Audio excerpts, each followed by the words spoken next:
Good afternoon, everybody. Hope you're having a great day.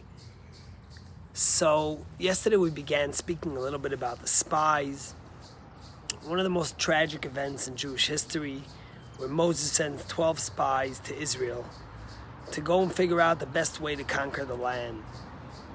And instead of figuring out the best way to conquer the land, the spies come back and 10 of them say, there's no way we're going to conquer it. And of course, we know the end of the story. God punishes them, the 10 spies die, and the Jewish people spend the next 39 years wandering in the desert instead of going into Israel. But there's a sequel to that story, and that's the story we read in the Haftorah this coming Shabbat, which is the story of Joshua and the spies that Joshua sent. It wasn't 12, it was only 2. But Joshua also sends spies to Israel. But the outcome is different. The spies come back and they tell them the best way to conquer the land, to get into the country, and the Jews succeed. And Joshua brings the Jewish people in to Israel. And the question is, what was the difference between these two sets of spies? And why did one succeed and one not? Maybe it's something it could teach us. And there's one word that the Torah uses to describe Joshua's spies that tell us a lot about him. The word is cheresh. What does cheresh mean? There's 2 interpretations. But one of the interpretations of cheresh means that they were deaf. And many commentaries say that Joshua told the spies to fake it as if they were deaf, and therefore no one will be suspicious of them and they'll be able to listen into what they're saying and figure it out. But the question is, let me ask you a question.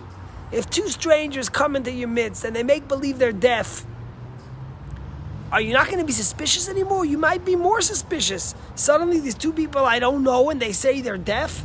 So what's going on here? And one of the commentaries, the Chassidic masters say something so beautiful. And this is what I want to share with you. They say sometimes in order to succeed in life, you have to be deaf to the noise around you. You have to tune out all the naysayers, all the people who tell you you're never going to make it, you're never going to accomplish something, or do this and don't do that. You know, if you think about it, all the successful people and things that have been successful in life, at some point people told them you're never going to do this, you'll never be able to start Google or Apple or build a new shul or build a new mikvah. It's impossible.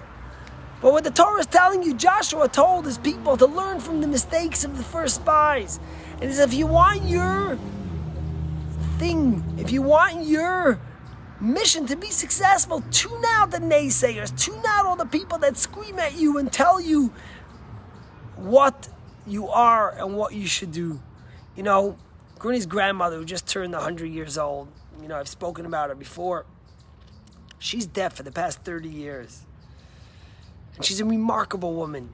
She uses an iPad, she writes emails, she reads lips, you write for her. But it's a very interesting thing because she understands everything going on around her. But when she doesn't want to understand something, she just says, I don't hear you. And she's able to tone it out. And sometimes in life, it's actually a blessing. It gives you longevity, it gives you health. Because if you heard everything everyone has to say, and if you didn't just hear it, but you listened to it, where would you be today? Think about it. Growing up in Crown Heights, there was this very wealthy, affluent chassid. His name was Rabbi Zaman, Gerrari, who did a lot of tremendous things for a lot of people. But because of his success, people always came to him and asked him for things. Could you give me this? Could you do this? Could you help this charity? He had a terrible time hearing. He was older. And many times, he would lean in and he would listen and he would say, ich hear nicht, I don't hear you. So the person would say it again. And then he would say with a smirk, if I don't hear the first time, I don't hear the second time. You know, so many people tell me, Rabbi, what should we do? You know, today we have an event at 6:30 for teenagers, college kids with the heads of Lacrosse Israel to give them support and to give them the strength to be out there with all the naysayers and to be proud of Israel and proud of their Jewish roots. People say, Rabbi, what are we going to do? Look what they're saying.